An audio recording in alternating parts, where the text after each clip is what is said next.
Lectures on law. നമ്മൾ കോൺട്രാക്ടിന്റെ Indian contract ആക്ടിന്റെ ക്ലാസ്സസ് ആണ് എടുത്തുകൊണ്ടിരുന്നത്. 2 ക്ലാസ്സസ് അപ്ലോഡ് ചെയ്തിട്ടുണ്ടായിരുന്നു. കോൺട്രാക്ടിന്റെ മേജർ ആയിട്ട് വരുന്ന ഡെഫിനിഷൻസ് ഏതൊക്കെയാണ്, ഓഫർ എന്താ, അക്സെപ്റ്റൻസ് എന്താ, കൺസിഡറേഷൻ എന്താന്നുള്ള ഡെഫിനിഷൻസും ടൈപ്സ് ഓഫ് ഓഫറിന്റെയും ക്ലാസ് ആണ് ഇട്ടിരുന്നത്. നിങ്ങൾ ക്ലാസ്സസ് ഡെയിലി കാണുന്നുണ്ടെന്ന് എനിക്ക് മനസ്സിലാവുന്നുണ്ട്. നിങ്ങളുടെ മെസ്സേജ് കമന്റ് ബോക്സ് കാണുമ്പോൾ തന്നെ നിങ്ങൾ ക്ലാസ്സിന് വേണ്ടി വെയിറ്റിംഗ് ആണെന്നും ക്ലാസ് നിങ്ങൾക്ക് മനസ്സിലാവുന്നുണ്ട്, ഹെൽപ്ഫുൾ ആണെന്നൊക്കെ അറിഞ്ഞതിൽ ഭയങ്കര സന്തോഷമുണ്ട്. അപ്പോൾ ഇന്നലെ മഴ കാരണമാണ് ക്ലാസ്സസ് ഇടായിരുന്നത്. നമ്മൾ ഡെയിലി ക്ലാസ്സസ് ഇനി മുതൽ ഇടുന്നതായിരിക്കും. മഴയുള്ളത് കൊണ്ട് മാത്രമാണ് ഇന്നലെ ഇടാതിരുന്നത്. ഇവിടെ ഭയങ്കര ഒച്ചകളൊക്കെ ആയതുകൊണ്ട് ക്ലാസ് റെക്കോർഡ് ചെയ്യാൻ പറ്റാഞ്ഞതുകൊണ്ടാണ്. അപ്പോൾ ഇന്ന് നമ്മൾ നോക്കുന്നത് ഓഫറും ഇൻവിറ്റേഷൻ ടു ഓഫറും തമ്മിലുള്ള വ്യത്യാസം എന്താണെന്നാണ്. ഓഫർ എന്താ, ഇൻവിറ്റേഷൻ ടു ഓഫർ എന്താണെന്ന്. അപ്പോൾ ഇൻവിറ്റേഷൻ ടു ഓഫർ എന്താ, ഓഫർ എന്താ നമ്മൾ ഓൾറെഡി പറഞ്ഞു. ഓഫർ എന്താ, ഓഫർ എന്ന് പറയുന്നത് വെൻ വൺ പേഴ്സൺ സിഗ്നിഫൈ, ഒരു വ്യക്തി സിഗ്നിഫൈ ചെയ്യുന്നു, കമ്മ്യൂണിക്കേറ്റ് ചെയ്യുന്നു. സിഗ്നിഫൈ എന്ന് പറഞ്ഞാൽ കമ്മ്യൂണിക്കേറ്റ് ചെയ്യുന്നു അയാളുടെ താല്പര്യം, അല്ലെങ്കിൽ അയാൾ എന്താ ഒരു കാര്യം ചെയ്യാനോ, to do or abstain from doing something, എന്തെങ്കിലും ഒരു കാര്യം ചെയ്യാനോ ചെയ്യാതിരിക്കാനോ ഉള്ള അയാളുടെ ആ ഒരു താല്പര്യം, അയാൾ ആ റെഡിനെസ്, വില്ലിങ്നെസ്, അയാൾ തയ്യാറാണെന്നുള്ളത് അയാൾ എന്ത് ചെയ്യുന്നു, സിഗ്നിഫൈ ചെയ്ത് കമ്മ്യൂണിക്കേറ്റ് ചെയ്ത് അനദർ പേഴ്സണോട് അറിയിക്കുന്നു. അത് അങ്ങനെ അറിയിക്കുന്ന എന്തിനു വേണ്ടി ചെയ്യാം, ടു ഒബ്റ്റെയിൻ ഹിസ് കൺസെന്റ്, ആ മറ്റു വ്യക്തിയുടെ കൺസെന്റ് കിട്ടാൻ വേണ്ടി. എന്റെ കാറ് 5 ലക്ഷം രൂപയ്ക്ക് കൊടുക്കാൻ എനിക്ക് താല്പര്യമുണ്ട്, നിങ്ങൾക്ക് വാങ്ങാൻ താല്പര്യമുണ്ടോ എന്ന് ഞാൻ എന്റെ താല്പര്യം അറിയുന്നത് എന്തിനു വേണ്ടിയിട്ടാ, അയാളുടെ സമ്മതം കിട്ടാൻ വേണ്ടിയിട്ടാണ്. അപ്പൊ അങ്ങനെ പറയുന്നതാണ് എങ്കിൽ അത് ഓഫർ ആയിട്ടാണ് പറയുന്നത്. ഓഫറിന്റെ നമ്മൾ ക്ലാസ് ഇട്ടിട്ടുണ്ടായിരുന്നു, കണ്ടു നോക്കാം. ഇനി invitation to offer. Invitation to offer, invitation എന്ന് പറഞ്ഞാൽ എന്താ, നമ്മൾ കല്യാണക്കുറി ഇൻവിറ്റേഷൻ എന്നൊക്കെ പറയില്ലേ, ഇൻവിറ്റേഷൻ ക്ഷണക്കത്ത്, ക്ഷണം, അതാണ്. അപ്പൊ ഇൻവിറ്റേഷൻ എന്ന് പറയുന്നത് ടു മേക്ക് ഓഫർ, ഒരു ഓഫർ നടത്താൻ, അതായത് ആരെങ്കിലും ഇങ്ങോട്ടൊരു ഓഫർ വെക്കാൻ, അവരുടെ താല്പര്യം പ്രകടിപ്പിക്കാനായിട്ട് നമ്മൾ ഒരു ഇൻവിറ്റേഷൻ, ഒരു ക്ഷണം കൊടുത്തേക്കുക. അപ്പൊ ഈ ഇൻവിറ്റേഷൻ ടു ഓഫറും ഓഫറും തമ്മിലുള്ള വ്യത്യാസം. ഓഫർ എന്ന് പറഞ്ഞാൽ ഒരാൾ അയാളുടെ വണ്ടി വിൽക്കാൻ താല്പര്യമുണ്ട് എന്ന് പറഞ്ഞ് അയാൾ അയാളുടെ താല്പര്യം പ്രകടിപ്പിക്കുന്നു, മറ്റാളുടെ അടുത്ത് കൺസെന്റ് കിട്ടാൻ. ഇവിടെ അപ്പുറത്തെ വ്യക്തി, അതായത് ഓപ്പോസിറ്റുള്ള വ്യക്തി, അയാൾ ഒരു ഓഫർ വെക്കാൻ വേണ്ടി, അയാളുടെ താല്പര്യം പ്രകടിപ്പിക്കാൻ വേണ്ടിയിട്ട്, അതായത് ഈ സാധനം വേണമെന്നോ വാങ്ങണം എന്നൊക്കെ പറഞ്ഞ് അയാൾ തയ്യാറാണെന്നും പറഞ്ഞ് വരാൻ വേണ്ടിയിട്ട് നമ്മളൊരു ഇൻവിറ്റേഷൻ, ഒരു ക്ഷണക്കത്ത് കൊടുത്തേക്കോ, അല്ലെങ്കിൽ ഒരു ക്ഷണം കൊടുത്തേക്കോ, ഇൻവിറ്റേഷൻ കൊടുത്തേക്കുക.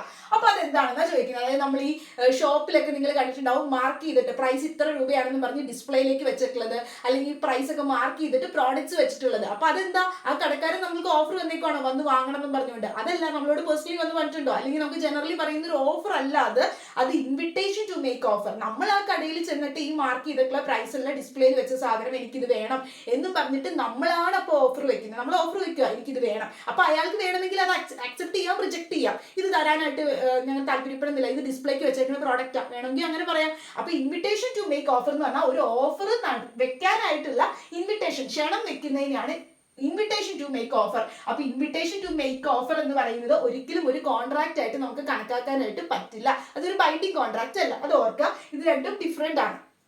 അപ്പൊ ഇൻവിറ്റേഷൻ ടു ഓഫർ എന്ന് പറയുന്നത്, ടു മേക്ക് ഓഫർ എന്ന് പറയുന്നത്, അല്ലെങ്കിൽ ഇൻവിറ്റേഷൻ ടു ഓഫർ എന്ന് പറയുന്നത്, a person may disclose his readiness, അയാൾ ഡിസ്ക്ലോസ് ചെയ്യുന്നു, അല്ലെങ്കിൽ അയാൾ പ്രകടിപ്പിക്കുന്നു അയാളുടെ റെഡിനെസ്, താല്പര്യം എന്തിനുള്ളത്, to negotiate to invite the offers, അല്ലെങ്കിൽ ഈ പറയുന്ന അയാൾ നെഗോഷിയേറ്റ് ചെയ്യാൻ എന്താ, ബാർഗെയിൻ ചെയ്യാൻ, ഇത്ര രൂപയ്ക്ക് തരാം എന്നുള്ളത്. അപ്പൊ അയാൾ മാർക്ക് ചെയ്ത് പ്രൈസ് വെച്ചേക്കുക, അപ്പൊ വന്നിട്ട് ഇത്ര രൂപയ്ക്ക് തരൂ, അല്ലെങ്കിൽ കുറച്ച് കൊടുക്കും, അങ്ങനെയുള്ള അവർ നെഗോഷിയേറ്റ് ചെയ്യാനായിട്ടും അതിൽ നിന്നും ബാക്കിയുള്ളവരുടെ ഓഫേഴ്സ് ഇൻവൈറ്റ് ചെയ്യാൻ വേണ്ടിയിട്ടും അയാളുടെ താല്പര്യം അയാൾ ഡിസ്ക്ലോസ് ചെയ്തിരിക്കുകയാണെങ്കിൽ അതിനെയാണ് ഇൻവിറ്റേഷൻ ടു മേക്ക് ഓഫർ എന്ന് പറയുന്നത്. ഇത് രണ്ടും ഡിഫറെന്റ് ആണ്.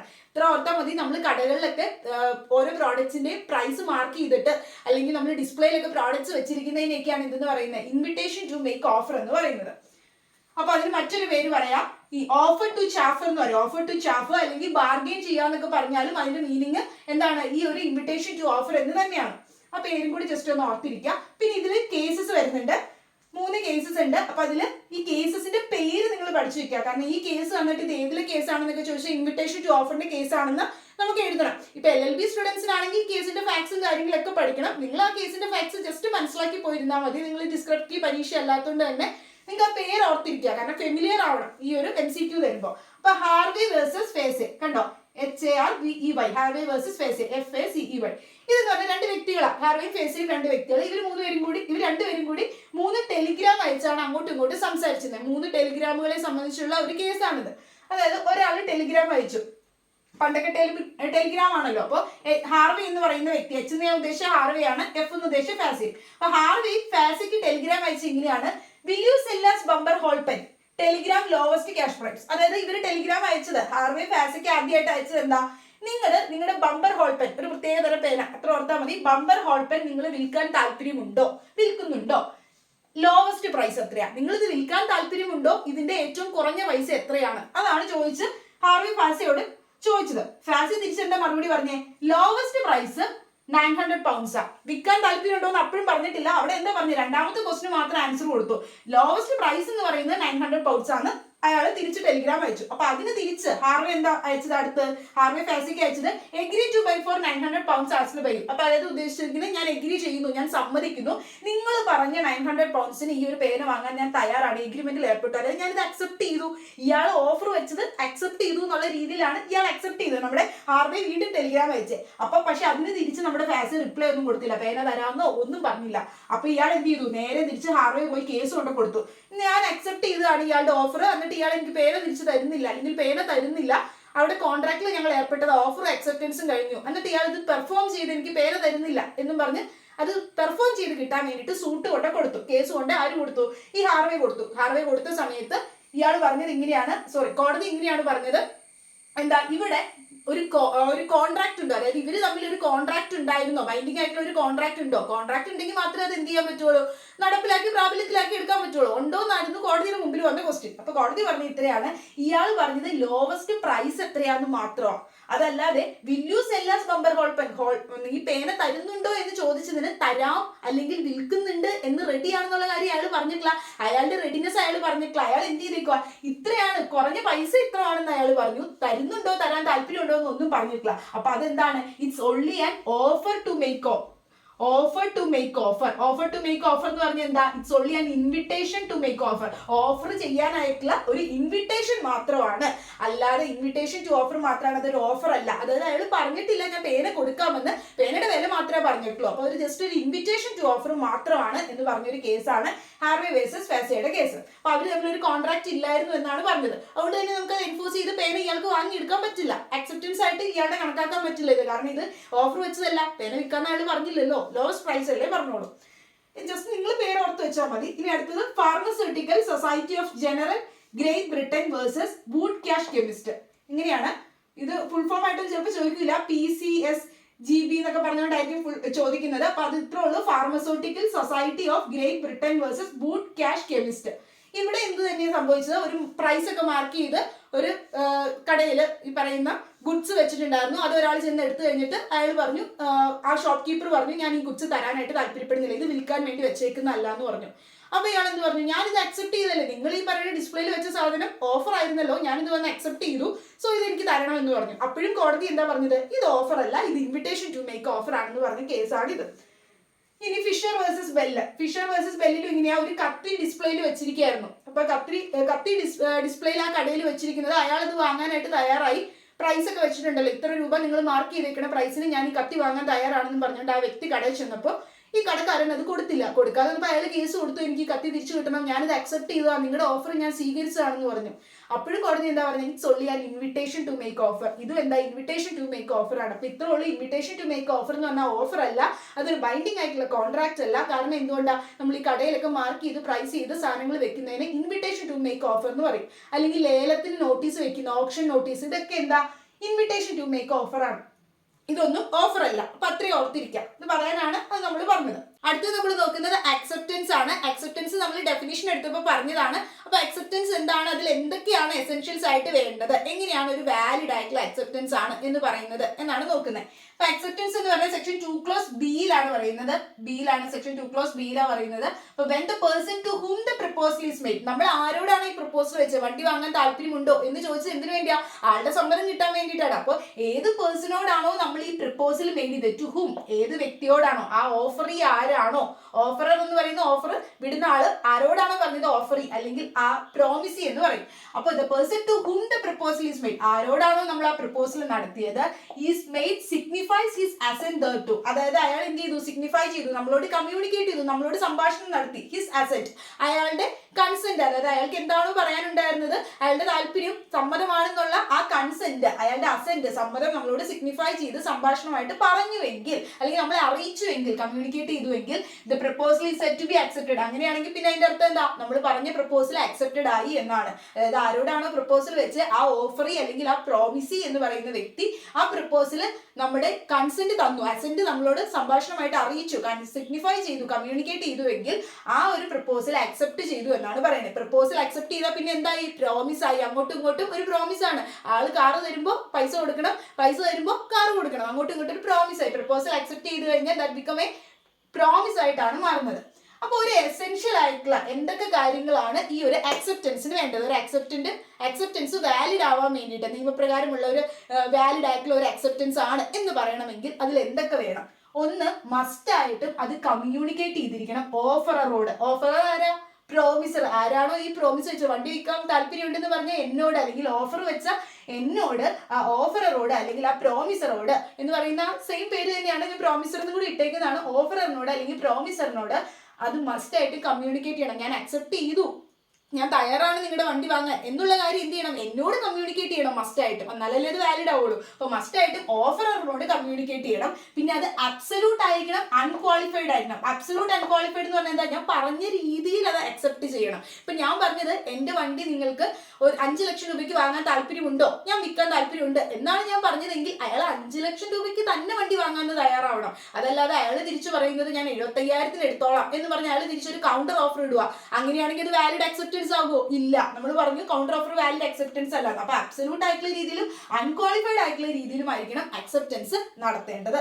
പിന്നെ എന്തായിരിക്കണം? Must be given according to the mode prescribed by the offerer. Offerer ആയിട്ടുള്ള, ഓഫർ വെച്ച വ്യക്തിയായ ഞാൻ പറഞ്ഞ മോഡിൽ തന്നെ, ആ പറഞ്ഞ രീതിയിൽ തന്നെ, പ്രിസ്ക്രൈബ് ചെയ്ത് പറഞ്ഞ രീതിയിൽ തന്നെ അയാൾ അത് അക്സെപ്റ്റ് ചെയ്യണം. അതായത് ഞാൻ പറഞ്ഞു നിങ്ങൾക്ക് ഇത് വണ്ടി വാങ്ങാൻ താല്പര്യം ഉണ്ടെങ്കിൽ എന്നെ കോൾ ചെയ്ത് അറിയിക്കണം, അല്ലെങ്കിൽ എനിക്ക് ഇമെയിൽ അയക്കണം എന്നാ പറഞ്ഞെങ്കിൽ ഇമെയിൽ അയക്കണം. കാരണം ചിലപ്പോൾ ഞാൻ കോൾ നോക്കുന്ന വ്യക്തിയായിരിക്കില്ല. അപ്പൊ ഏത് രീതിയിലാണോ എന്നോട് അക്സെപ്റ്റൻസ് കമ്മ്യൂണിക്കേറ്റ് ചെയ്യാൻ ഞാൻ പ്രിസ്ക്രൈബ് ചെയ്ത് ഓഫറിൽ പറഞ്ഞിരുന്നേ, ആ വ്യക്തി തന്നെ ഓഫർ പ്രിസ്ക്രൈബ് ചെയ്തിരുന്ന മോഡിൽ തന്നെ എന്ത് ചെയ്യണം? അക്സെപ്റ്റൻസ് ചെയ്യണം. എന്നാലേ അത് വാലിഡ് അക്സെപ്റ്റൻസ് ആകുള്ളൂ. പിന്നെ must be given within a reasonable time. Reasonable ടൈമിനുള്ള, അതായത് ചിലപ്പോൾ അവർ പറഞ്ഞിട്ടുണ്ടാവും ഒരാഴ്ചക്കുള്ളിൽ നിങ്ങൾക്ക് വാങ്ങാൻ താല്പര്യമുണ്ടെങ്കിൽ പറയണമെന്ന്. അവിടെ ഒരു സ്റ്റിപ്പുലേറ്റഡ് ആയിട്ട് ഒരു വ്യക്തമായ സമയം പറഞ്ഞിട്ടുണ്ടെങ്കിൽ ആ സമയത്തിനുള്ളിൽ തന്നെ അക്സെപ്റ്റ് ചെയ്യണം. ചെയ്തില്ലെങ്കിൽ ഓഫർ അവിടെ ടെർമിനേറ്റ് ആയി, നമ്മൾ നേരത്തെ പറഞ്ഞ പോലെ ടെർമിനേറ്റ് ആയി ഇല്ലാതായി പോകും. പക്ഷെ ഒരു സമയം അവിടെ കൃത്യമായിട്ട് പറഞ്ഞിട്ടില്ല എങ്കിൽ റീസണബിൾ ടൈം, ഒരു ന്യായപരമായ ഒരു സമയമില്ലേ? ഇത് വർഷങ്ങളായിട്ടും ഈ പറഞ്ഞ ഓഫർ അക്സെപ്റ്റ് ചെയ്തില്ല, അല്ലെങ്കിൽ ഒരു മാസമായിട്ട് ഓഫർ അക്സെപ്റ്റ് ചെയ്തിട്ടില്ല എങ്കിൽ നമ്മൾ വേറെ ആർക്ക് കൊടുക്കാം? അപ്പൊ ആ ഓഫർ അവിടെ പിന്നെ അവിടെ ഇല്ല. അപ്പൊ അങ്ങനെ വരാം. അപ്പൊ ഒരു സ്റ്റിപ്പുലേറ്റഡ് ടൈം അവിടെ പറഞ്ഞിട്ടുണ്ടെങ്കിൽ ആ സമയത്തിനുള്ളിൽ തന്നെ അത് അക്സെപ്റ്റ് ചെയ്യണം. ഇനി പറഞ്ഞിട്ടില്ല എങ്കിൽ റീസണബിൾ ആയിട്ടുള്ള ഒരു ന്യായപരമായ ഒരു സമയത്തിനുള്ളിൽ അത് അക്സെപ്റ്റ് ചെയ്തിരിക്കണം, എന്നാലേ അത് വാലിഡ് ആയിട്ടുള്ള അക്സെപ്റ്റൻസ് ആകും. പിന്നെ cannot precede offer. cannot precede എന്ന് പറഞ്ഞാൽ അതിന് മുമ്പാവരുത്. ഓഫർ തരുന്നതിന് മുമ്പ് അക്സെപ്റ്റൻസ് ചാടി കയറി പറഞ്ഞാൽ അത് വാലിഡ് അക്സെപ്റ്റൻസ് ആവില്ല. വണ്ടി വിൽക്കാൻ താല്പര്യമുണ്ടെന്ന് ഞാൻ പറയണതിന് മുമ്പ് വണ്ടി വാങ്ങാൻ തയ്യാറുണ്ടെന്ന് പറഞ്ഞാൽ അത് എന്താവില്ല? അത് അക്സെപ്റ്റൻസ് വാലിഡ് ആവില്ല. അപ്പോൾ ഓഫറിന് മുമ്പ്, പ്രിസീഡ് ആയിട്ട്, അത് മുമ്പായിട്ട് വരാൻ പാടില്ല അക്സെപ്റ്റൻസ്. അതോടൊപ്പം തന്നെ should be by the offeree തന്നെ അക്സെപ്റ്റ് ചെയ്യണം. മറ്റൊരാൾ അക്സെപ്റ്റ് ചെയ്തിട്ട് കാര്യമില്ല. ഞാനിപ്പോൾ വേറൊരാൾക്ക് കൊടുക്കാൻ എനിക്ക് താല്പര്യം ഉണ്ടാവില്ല എൻ്റെ വണ്ടി. അപ്പൊ ഞാൻ ചോദിച്ച ആൾ ആരാണോ, പ്രോമിസി ആരാണോ ആ പേഴ്സൺ, അല്ലെങ്കിൽ ഓഫറി ആരാണോ ആ വ്യക്തി തന്നെ ആ ഓഫർ അക്സെപ്റ്റ് ചെയ്തിരിക്കണം. ഇനി before the offer terminate, offer terminate ചെയ്യുന്നതിന് മുമ്പ് അത് അക്സെപ്റ്റ് ചെയ്യണം. ഞാൻ ചിലപ്പോൾ നോട്ടീസ് കൊടുത്തത് പിൻവലിക്കുന്നതിന് മുമ്പ്, അല്ലെങ്കിൽ ഞാൻ മരിച്ചു പോകുന്നതിന് മുമ്പ്, ഏതൊക്കെ രീതിയിലൂടെയാണ് ഓഫർ ടെർമിനേറ്റ് ചെയ്യുന്നത് ആ രീതിയിലൂടെയൊക്കെ ഓഫർ ടെർമിനേറ്റ് ചെയ്ത് പിൻവലിക്കുന്നതിന് മുമ്പ്, അല്ലെങ്കിൽ അത് അവസാനിച്ച് പോകുന്നതിന് മുമ്പ് അക്സെപ്റ്റ് ചെയ്യണം. എന്നാലാണ് ഇത് വാലിഡ് അക്സെപ്റ്റൻസ് ആകുള്ളൂ. അപ്പൊ ഇത്രയാണ് നമ്മൾ അക്സെപ്റ്റൻസ് ഏതൊക്കെ രീതിയിലാണ് വാലിഡ് ആയിട്ടുള്ള അക്സെപ്റ്റൻസ് ആവുന്നതെന്നുള്ള എസെൻഷ്യൽസും നോക്കിയത്. ഇനി നമ്മൾ നോക്കുന്നത് ഈ ഓഫറും അക്സെപ്റ്റൻസും അല്ലെങ്കിൽ റിവോക്കേഷനും ഒക്കെ എങ്ങനെയാണ് കമ്മ്യൂണിക്കേഷൻ കംപ്ലീറ്റ് ആവുന്നത്. കമ്മ്യൂണിക്കേഷൻ എന്ന് പറയുന്നത് എങ്ങനെയാണ്, അതിന്റെ ആ ഒരു സംഭാഷണം എപ്പോഴാണ് കമ്മ്യൂണിക്കേഷൻ കംപ്ലീറ്റ് ആവുന്നത് എന്നാണ് നോക്കുന്നത്. അപ്പൊ ഓഫർ എന്ന് പറയുന്നത് മസ്റ്റ് ആയിട്ടും അത് കമ്മ്യൂണിക്കേറ്റ് ചെയ്യണം. ഞാനൊരു ഓഫർ വെച്ചിട്ടിരുന്നാൽ അത് മസ്റ്റ് ആയിട്ടും ആ ഒരു ആരോടാണോ പറയേണ്ടത് അത് കമ്മ്യൂണിക്കേറ്റ് ചെയ്തിട്ടാണ് കാര്യമുള്ളൂ. അപ്പൊ ഈ ഓഫറും അക്സെപ്റ്റൻസ് അല്ലെങ്കിൽ റിവോക്കേഷൻ എന്ന് പറഞ്ഞാൽ എന്താ? ടേക്ക് ബാക്ക് ചെയ്യുക, നമ്മൾ തിരിച്ചെടുക്കുക. പറഞ്ഞ ഓഫർ ആണെങ്കിലും നമ്മൾ അക്സെപ്റ്റ് ചെയ്ത അക്സെപ്റ്റൻസ് ആണെങ്കിലും നമുക്ക് റിവോക്ക് ചെയ്യാം. അത് ഏതൊക്കെ സമയത്താണ് നമുക്ക് റിവോക്ക് ചെയ്യാൻ സാധിക്കുന്നത് എന്നൊക്കെയാണ് നോക്കുന്നത്. സെക്ഷൻ 4ലും 5ലുമാണ് ഓഫറും അക്സെപ്റ്റൻസും റിവോക്കേഷന്റെയും കമ്മ്യൂണിക്കേഷനെ കുറിച്ച് പറയുന്നത്. അപ്പൊ എപ്പോഴാണ് ഈ ഒരു കമ്മ്യൂണിക്കേഷൻ കംപ്ലീറ്റ് ആവുന്നത്, അതായത് ആ സംഭാഷണം കംപ്ലീറ്റ് ആയി എന്ന് പറയുന്നത് എപ്പോഴാണ്? ഓഫറിന്റെ ആണെങ്കിലും അക്സെപ്റ്റൻസിന്റെ ആണെങ്കിലും റിവോക്കേഷന്റെ ആണെങ്കിലും എപ്പോഴൊക്കെയാണെന്നാണ് നമ്മൾ പറയുന്നത്. അതിന് കുറച്ച് റൂൾസുകൾ സെക്ഷൻ 4ലും 5ലും പറയുന്നുണ്ട്. അപ്പൊ ഓഫറിനെ സംബന്ധിച്ചാണെങ്കിൽ, അതായത് ഒരു ഓഫർ, ഞാൻ എന്റെ വണ്ടി കൊടുക്കാൻ താല്പര്യമുണ്ട്, നിങ്ങൾക്ക് വാങ്ങാൻ താല്പര്യമുണ്ട്, 5 ലക്ഷം രൂപയ്ക്ക് എന്റെ വണ്ടി ഞാൻ വിൽക്കുന്നുണ്ട്, നിങ്ങൾക്ക് ഞാൻ വിൽക്കാൻ റെഡിയാണ്, നിങ്ങൾ ഇത് വാങ്ങാൻ തയ്യാറാണോ എന്ന് ചോദിച്ചാൽ ഞാനൊരു ഓഫർ വെക്കുന്നു. ഈ ഓഫർ എന്നെ സംബന്ധിച്ചിടത്തോളം അത് എപ്പോഴാണ്, അല്ലെങ്കിൽ അവരെ സംബന്ധിച്ചിടത്തോളം എപ്പോഴാണ് ഈ ഒരു ഓഫർ അത് കംപ്ലീറ്റ് ആവുന്നത്? ഓഫറിന്റെ കാര്യത്തിൽ കമ്മ്യൂണിക്കേഷൻ കംപ്ലീറ്റ് ആവുന്ന എപ്പോഴാണ്? When it comes to the knowledge of the person to whom it is made. ആർക്ക് വേണ്ടിയാണോ ഞാൻ ഈ ഒരു ഓഫർ നടത്തിയത്, അതായത് ഇപ്പൊ ഞാൻ ഒരാളോട് പെർട്ടിക്കുലർ ആയിട്ടുള്ള ഒരു പേഴ്സൺ, അഞ്ജു അല്ലെങ്കിൽ അമൽ, ഇങ്ങനെ ഒരാളോടാണ് ഞാനത് പറഞ്ഞത്, അയാൾക്ക് മാത്രമാണ് എനിക്ക് കൊടുക്കാൻ താല്പര്യമുള്ളൂ. അപ്പൊ ഞാൻ ആ വ്യക്തിയോടാണ് ഞാൻ ഈ ഒരു ഓഫർ നടത്തിയെങ്കിൽ ആ വ്യക്തിയുടെ നോളജിൽ, അറിവിലേക്ക് എത്തിക്കഴിയുമ്പോൾ, അയാളുടെ അറിവിലേക്ക് എത്തി ഞാൻ ഇങ്ങനെ ഒരു ഓഫർ വെച്ചു എന്ന് എപ്പോഴാണോ ആ പേഴ്സന്റെ നോളജിൽ എത്തുന്നത്, ഏത് പേഴ്സൺ ആണോ ഞാൻ ഓഫർ മെയ്ഡ് ചെയ്തത്, ആർക്ക് വേണ്ടിയിട്ടാണോ ഞാൻ ഈ ഓഫർ മെയ്ഡ് ചെയ്തത്, ആ പേഴ്സന്റെ നോളജിൽ എത്തിക്കഴിയുമ്പോൾ ആ ഓഫറിന്റെ കമ്മ്യൂണിക്കേഷൻ കംപ്ലീറ്റ് ആവും. ഓഫറിന്റെ കാര്യത്തിൽ കമ്മ്യൂണിക്കേഷൻ കംപ്ലീറ്റ് ആവുന്ന എപ്പോഴാണ്? ആർക്ക് വേണ്ടിയിട്ടാണോ ഈ ഓഫർ മെയ്ഡ് ചെയ്തത്, to whom it is made, ആളുടെ നോളജിൽ എത്തിക്കഴിയുമ്പോൾ, കമ്മി ചെയ്ത് കഴിയുമ്പോഴേക്കും പിന്നെ എന്തായി കഴിയും? ആ ഒരു ഓഫറിന്റെ കമ്മ്യൂണിക്കേഷൻ കംപ്ലീറ്റ് ആയി. ഇനി അക്സെപ്റ്റൻസിന്റെ കമ്മ്യൂണിക്കേഷൻ വരുമ്പോൾ രണ്ട് രീതിയിലാണ് അത് കംപ്ലീറ്റ് ആവുന്നത്. ഒന്ന്, പ്രപ്പോസൽ അല്ലെങ്കിൽ ഓഫറിനെ സംബന്ധിച്ച് കമ്മ്യൂണിക്കേറ്റ് ആവുന്നത് ഒരു രീതിയിലും, ഇനി അക്സെപ്റ്ററെ സംബന്ധിച്ച് കമ്മ്യൂണിക്കേറ്റ് ആവുന്നത് മറ്റൊരു സമയത്തുമാണ്. അതായത് ഓഫർ വെക്കുന്ന ആളാണ് ആര്? ഓഫറർ, അല്ലെങ്കിൽ പ്രപ്പോസ് വെക്കുന്ന ആളാണ് പ്രപ്പോസർ. ആ വ്യക്തിയെ സംബന്ധിച്ചുള്ള, അതായത് വണ്ടി കൊടുക്കാൻ താല്പര്യമുണ്ട്, 5 ലക്ഷം രൂപയ്ക്ക് നിങ്ങൾക്ക് ഞാൻ വിൽക്കാൻ താല്പര്യമുണ്ട്, നിങ്ങൾ വാങ്ങാൻ റെഡി ആണോ എന്ന് ചോദിക്കുന്നു. അപ്പൊ എന്നെ സംബന്ധിച്ചിടത്തോളം അയാളെ അക്സെപ്റ്റ് ചെയ്ത്, അയാളത് വാങ്ങാൻ റെഡിയാണെന്ന് പറഞ്ഞു. അപ്പൊ അയാളത് അക്സെപ്റ്റ് ചെയ്തത് എന്നെ സംബന്ധിച്ചിടത്തോളം എപ്പോഴാണ് ആ കമ്മ്യൂണിക്കേഷൻ കംപ്ലീറ്റ് ആവുന്നതെന്ന് ചോദിച്ചാൽ, when it is put in the course of transmission to him, അതായത് എന്റെ ട്രാൻസ്മിഷനിലേക്ക് എത്തുമ്പോൾ, അതായത് ആ വ്യക്തി അത് വാങ്ങാൻ തയ്യാറാണെന്നും പറഞ്ഞ്, സപ്പോസ് ഇപ്പൊ പോസ്റ്റൽ ആയിട്ടാണ് എന്നോട് അറിയിക്കുന്നത് അയാളുടെ സമ്മതം, വാങ്ങാൻ റെഡിയാണെന്ന്. അപ്പൊ ആ പോസ്റ്റലില്, ആ പോസ്റ്റ് ബോക്സിൽ അയാൾ ആ അക്സെപ്റ്റൻസ് ലെറ്റർ പോസ്റ്റ് ചെയ്യുമ്പോൾ എന്നെ സംബന്ധിച്ച് എന്തായി? അക്സെപ്റ്റൻസ് അവിടെ പൂർണ്ണമായി. പിന്നെ എന്നെ സംബന്ധിച്ചിടത്തോളം എന്താ? എന്റെ ഓഫർ അയാളെ അക്സെപ്റ്റ് ചെയ്തു എന്നുള്ള രീതി തന്നെ ഞാൻ ഇരിക്കുന്നത്. കാരണം അക്സെപ്റ്റൻസ് അവിടെ പൂർണ്ണമായി, ഒരു കോൺട്രാക്ട് വന്നു. അപ്പൊ അക്സെപ്റ്റൻസ് എന്ന് പറയുന്നത് ഓഫററിനെ സംബന്ധിച്ചിടത്തോളം, അല്ലെങ്കിൽ പ്രപ്പോസറിനെ സംബന്ധിച്ചിടത്തോളം അക്സെപ്റ്റൻസ് കമ്മ്യൂണിക്കേഷൻ കംപ്ലീറ്റ് ആവുന്ന എപ്പോഴാ? അയാൾ ഈ പറയുന്ന കോഴ്സ് ഓഫ് ട്രാൻസ്മിഷനിലേക്ക് എത്തുമ്പോൾ, അതായത് ആ ലെറ്റർ അയാളുടെ ഈ പറയുന്ന പോസ്റ്റ് ബോക്സിൽ അവിടെ പോസ്റ്റ് ചെയ്താൽ മാത്രം മതി. അതുകൊണ്ട് ഇയാളുടെ കയ്യിലേക്ക് വരേണ്ട. എന്നെ സംബന്ധിച്ചുള്ള അയാൾ അത് പോസ്റ്റ് ബോക്സിൽ പോസ്റ്റ് ചെയ്യുമ്പോൾ തന്നെ അക്സെപ്റ്റൻസ് കംപ്ലീറ്റ് ആയി എന്നെ സംബന്ധിച്ചിടത്തോളം, പ്രപ്പോസറായി അല്ലെങ്കിൽ ഓഫറായിട്ടുള്ള ഓഫർ വെച്ച് എന്നെ സംബന്ധിച്ചിടത്തോളം. ഇനി അക്സെപ്റ്ററെ സംബന്ധിച്ചിടത്തോളം, അക്സെപ്റ്റർ എന്ന് പറഞ്ഞാൽ എന്താ? ആ അക്സെപ്റ്റ് ചെയ്ത വ്യക്തി ആരാണോ, അമലോ അഞ്ചോ ആരോടോ ഞാൻ പറഞ്ഞത്, ആ വ്യക്തിയാണ് അത് അക്സെപ്റ്റ് ചെയ്ത്. ആ വ്യക്തിയെ സംബന്ധിച്ചിടത്തോളം അക്സെപ്റ്റൻസ് പൂർണ്ണമാകുന്നത് when it comes to the knowledge of the offerer, അതായത് ഓഫർ വെച്ച് എന്റെ അടുത്ത് എത്തണം. കത്ത് എന്റെ കയ്യിൽ കിട്ടി, എന്റെ കൈവശം കത്ത് കിട്ടി, ഞാൻ കത്ത് പൊട്ടിച്ചു വായിക്കുമ്പോഴല്ലേ ഇയാളെ സംബന്ധിച്ചിടത്തോളം അക്സെപ്റ്റൻസ് കംപ്ലീറ്റ് ആവുന്നത്. അയാൾ അക്സെപ്റ്റ് ചെയ്തത് പൂർണ്ണമായി, ആ കമ്മ്യൂണിക്കേഷൻ കംപ്ലീറ്റ് ആയി എന്ന് പറയുന്നത് അയാളെ സംബന്ധിച്ചിടത്തോളം, അക്സെപ്റ്റൻസിനെ സംബന്ധിച്ചിടത്തോളം ഓഫറിന്റെ നോളജിലേക്ക് അത് എത്തണം. അല്ലാണ്ട് പെട്ടിക്കൊണ്ട് ഇട്ട് കഴിയുമ്പോൾ മാത്രമല്ല, പോസ്റ്റ് ബോക്സിൽ കൊണ്ട് ഇടുമ്പോഴല്ല, അത് എന്റെ കയ്യിലേക്കുള്ളതാണ്. ആ അക്സെപ്റ്ററെ സംബന്ധിച്ചിടത്തോളം, അയാളെ സംബന്ധിച്ചിടത്തോളം അക്സെപ്റ്റൻസിന്റെ കമ്മ്യൂണിക്കേഷൻ കംപ്ലീറ്റ് ആവുന്നത്. അപ്പൊ രണ്ടുപേരെ സംബന്ധിച്ചിടത്തോളം അക്സെപ്റ്റൻസിന്റെ കമ്മ്യൂണിക്കേഷൻ കംപ്ലീറ്റ് ആവുന്നത് 2 ടൈമിലാണ്. അത് ഓർത്ത് വെക്കാം. ഇനി അടുത്തത് റിവോക്കേഷൻ ആണ്. അപ്പൊ റിവോക്കേഷൻ എന്ന് പറയുന്നത് നമ്മൾ പിൻവലിക്കുക. ഓഫർ ആണെങ്കിലും അല്ലെങ്കിൽ നമ്മൾ വെച്ച അക്സെപ്റ്റൻസ്, നമ്മൾ സംബന്ധിച്ച അക്സെപ്റ്റൻസ് ആണെങ്കിലും നമുക്ക് എന്ത് ചെയ്യാൻ പറ്റും? റിവോക്ക് ചെയ്ത് പിൻവലിക്കാൻ പറ്റും. അപ്പൊ ഓഫർ എപ്പോഴാണ് നമുക്ക് പിൻവലിക്കാൻ പറ്റുന്നത്, അല്ലെങ്കിൽ അക്സെപ്റ്റൻസ് എപ്പോഴാണ് പിൻവലിക്കാൻ പറ്റുന്നത് എന്നാണ് ചോദിച്ചത്. ഓഫർ ആരാ പിൻവലിക്കുന്നത്? ഓഫർ വെച്ച ആൾക്കല്ലേ ഓഫർ പിൻവലിക്കാൻ പറ്റുള്ളൂ. ഇപ്പൊ ഞാനാണ് കാറ് വിൽക്കാൻ താല്പര്യമുണ്ടെന്ന് പറഞ്ഞെങ്കിൽ എനിക്ക് മാത്രമേ അത് പിൻവലിക്കാൻ പറ്റുള്ളൂ. അപ്പൊ ഓഫർ അല്ലെങ്കിൽ ഈ പ്രപ്പോസൽ പിൻവലിക്കാൻ സാധിക്കുന്നത് at any time before the communication of acceptance is complete as against the proposer, not afterwards. എന്ത്? പ്രപ്പോസറെ സംബന്ധിച്ചിടത്തോളം, അതായത് എന്നെ ഓഫറർ വെച്ച് എന്നെ സംബന്ധിച്ചിടത്തോളം എപ്പോഴാണോ അക്സെപ്റ്റൻസിന്റെ കമ്മ്യൂണിക്കേഷൻ കംപ്ലീറ്റ് ആവുന്നത് അതിനു മുമ്പ്, അറ്റ് എനി ടൈം ബിഫോർ, അതിന് മുമ്പ് എപ്പോൾ വേണമെങ്കിലും എന്ത് ചെയ്യാം? ഓഫർ അല്ലെങ്കിൽ പ്രപ്പോസൽ എനിക്ക് റിവോക്ക് ചെയ്യാം. ബട്ട് നോട്ട് ആഫ്റ്റർവേഴ്സ്, അതിനുശേഷം പറ്റില്ല. അതായത് എന്നെ സംബന്ധിച്ചിടത്തോളം എപ്പോഴാണ് ഈ അക്സെപ്റ്റൻസിന്റെ കമ്മ്യൂണിക്കേഷൻ കംപ്ലീറ്റ് ആവുന്നത്? അക്സെപ്റ്റൻസിന്റെ കമ്മ്യൂണിക്കേഷൻ കംപ്ലീറ്റ് ആവുന്ന ആരെ സംബന്ധിച്ചിടത്തോളം ചോദിച്ചിട്ടുണ്ടെങ്കിൽ പ്രപ്പോസറെ സംബന്ധിച്ചിടത്തോളം എങ്ങനെയാണ് അക്സെപ്റ്റൻസിന്റെ കമ്മ്യൂണിക്കേഷൻ കംപ്ലീറ്റ് ആവുന്നത്? പോസ്റ്റ് ബോക്സിൽ കൊണ്ട് ഇട്ട് കഴിയുമ്പോൾ തന്നെ എന്നെ സംബന്ധിച്ചിടത്തോളം അയാൾ ലെറ്റർ വാങ്ങാൻ തയ്യാറാണെന്നുള്ള ലെറ്റർ പോസ്റ്റ് ചെയ്താൽ മതി, എന്റെ കിട്ടുമ്പോൾ പോസ്റ്റ് ചെയ്യുമ്പോൾ തന്നെ എന്നെ സംബന്ധിച്ചിടത്തോളം അക്സെപ്റ്റൻസ് കംപ്ലീറ്റ് ആയി. അപ്പൊ എന്ത് ചെയ്യാം? അയാൾ ലെറ്റർ പോസ്റ്റ് ബോക്സിൽ കൊണ്ട് ഇടുന്നതിന് മുമ്പ് ഏതൊരു സമയത്ത് വേണമെങ്കിലും എനിക്ക് എന്ത് ചെയ്യാം? ഞാൻ വെച്ച ഓഫർ റിവോക്ക് ചെയ്യാം. അയാൾ കൊണ്ട് വാങ്ങാൻ തയ്യാറാണെന്നുള്ള ലെറ്റർ കൊണ്ട് ആക്സെപ്റ്റ് ചെയ്ത് പോസ്റ്റ് ബോക്സിൽ ഇട്ട് കഴിഞ്ഞാൽ പിന്നെ എനിക്ക് വിളിച്ചിട്ട് അയ്യോ ഇനി ഞാൻ വണ്ടി തരുന്നില്ല എന്നും എനിക്ക് റിവോക്ക് ചെയ്യാൻ പറ്റില്ല. അപ്പൊ റിവോക്ക് ചെയ്യാൻ പറ്റുന്ന എങ്ങനെയാ? പ്രപ്പോസറെ സംബന്ധിച്ചിടത്തോളം ഒരു ഓഫർ റിവോക്ക് ചെയ്യണമെങ്കിൽ, ഓഫറിന് റിവോക്ക് ചെയ്യണമെങ്കിൽ അറ്റ് എനി ടൈം ഏതൊരു സമയത്തും പറ്റും. എപ്പോ? കമ്മ്യൂണിക്കേഷൻ ഓഫ് ആക്സെപ്റ്റൻസ്, ആക്സെപ്റ്റൻസിന്റെ കമ്മ്യൂണിക്കേഷൻ കംപ്ലീറ്റ് ആവുന്നതിന് മുമ്പ്. ആരെ സംബന്ധിച്ചിടത്തോളം? ആസ് എഗ്നസ്റ്റ് പ്രപ്പോസറെ. ഇയാളെ സംബന്ധിച്ചുള്ള ഏത് സമയത്താ? ആ ലെറ്റർ പോസ്റ്റ് ബോക്സിൽ ഇടുന്നതിന് മുമ്പാണ്. ഇട്ട് കഴിഞ്ഞാൽ പിന്നെ ആക്സെപ്റ്റൻസ് അയാളെ സംബന്ധിച്ചുള്ള കംപ്ലീറ്റ് ആയി. ഓക്കെ, അതിനുശേഷം പറ്റില്ല. ലെറ്റർ പോസ്റ്റ് ബോക്സിൽ ഇട്ടതിന് ശേഷം പിന്നീട് പറ്റില്ല. അതാണ് ഉദ്ദേശിക്കുന്നത്. അയാളുടെ കോഴ്സ് ഓഫ് ട്രാൻസ്മിഷനിലേക്ക് വന്നു കഴിഞ്ഞാൽ പിന്നെ പറ്റില്ല. ഇനി ആക്സെപ്റ്റൻസ്. ആക്സെപ്റ്റൻസ് ഇയാൾ സമ്മതിച്ചു, വണ്ടി വാങ്ങാൻ തയ്യാറാണെന്ന് പറഞ്ഞാൽ അയാൾ ലെറ്റർ കൊണ്ട് പോസ്റ്റ് ബോക്സിൽ ഇട്ടു. അയാളെ സംബന്ധിച്ചുള്ള ആക്സെപ്റ്റൻസ്, അയാൾ ആക്സെപ്റ്റ് ചെയ്ത സാധനം കംപ്ലീറ്റ് ആവണമെങ്കിൽ ലെറ്റർ എൻ്റെ കയ്യിൽ കിട്ടണം, എൻ്റെ നോളജിലേക്ക്, അതായത് ഓഫർ വെച്ച് എൻ്റെ നോളജിലേക്ക് എത്തണം. അപ്പോൾ at any time before the communication ഈ ഒരു ആക്സെപ്റ്റൻസ് റിവോക്ക് ചെയ്യണമെങ്കിൽ, പിൻവലിക്കണം, അയാൾ വാങ്ങാൻ തയ്യാറാണെന്നുള്ള അയാളുടെ ആക്സെപ്റ്റൻസ് അയാൾ റിവോക്ക് ചെയ്ത് പിൻവലിക്കണമെങ്കിൽ അറ്റ് എനി ടൈം ഏതൊരു സമയത്തും പറ്റും. എപ്പോ?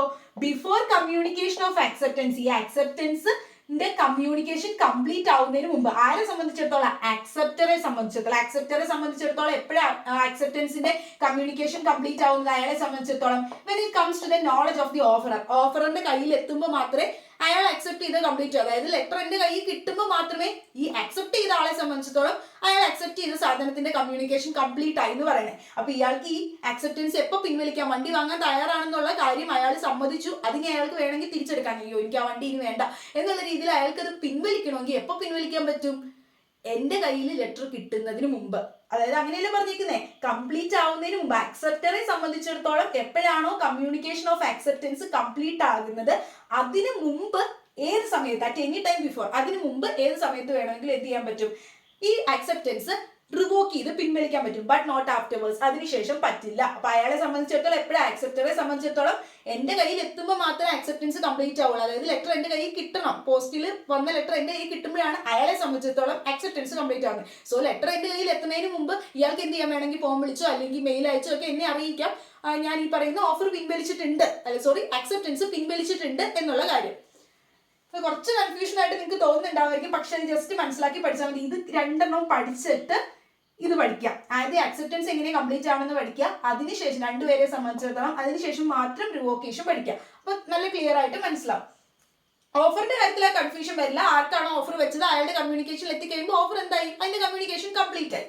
സോ അപ്പോൾ ഇത്രയാണ് നമ്മൾ ക്ലാസ്സിലെടുത്ത്. അടുത്ത ക്ലാസ്സിൽ നമ്മൾ എന്തൊക്കെയാണ് ഒരു എസെൻഷ്യൽ ആയിട്ടുള്ള എലമെന്റ്സ് ഒരു കോൺട്രാക്റ്റിന് വേണ്ടത്, അതോടൊപ്പം തന്നെ ഏതൊക്കെയാണ് കൺസെന്റ് എന്താണ്, ഫ്രീ കൺസെന്റ് എന്ന് പറഞ്ഞാൽ എന്താണ്, ഇങ്ങനെയുള്ള ക്ലാസ്സാണ് നമ്മൾ അടുത്ത ക്ലാസ്സിൽ നോക്കുന്നത്. സോ അപ്പോൾ നിങ്ങൾ ക്ലാസ്സസ് ബാക്കി കണ്ടിട്ടില്ലാത്തവർ, ആദ്യമായിട്ടാണ് ഈ കോൺട്രാക്റ്റിന്റെ ക്ലാസ് കാണുന്നതെങ്കിൽ മറ്റ് ക്ലാസ്സസ് കോൺട്രാക്റ്റിന് ഇട്ടത് കണ്ടു നോക്കുക. ചാനൽ ആദ്യമായിട്ടാണ് കാണുന്നതെങ്കിൽ സബ്സ്ക്രൈബ് ചെയ്യുക. അപ്പോൾ thank you for watching students.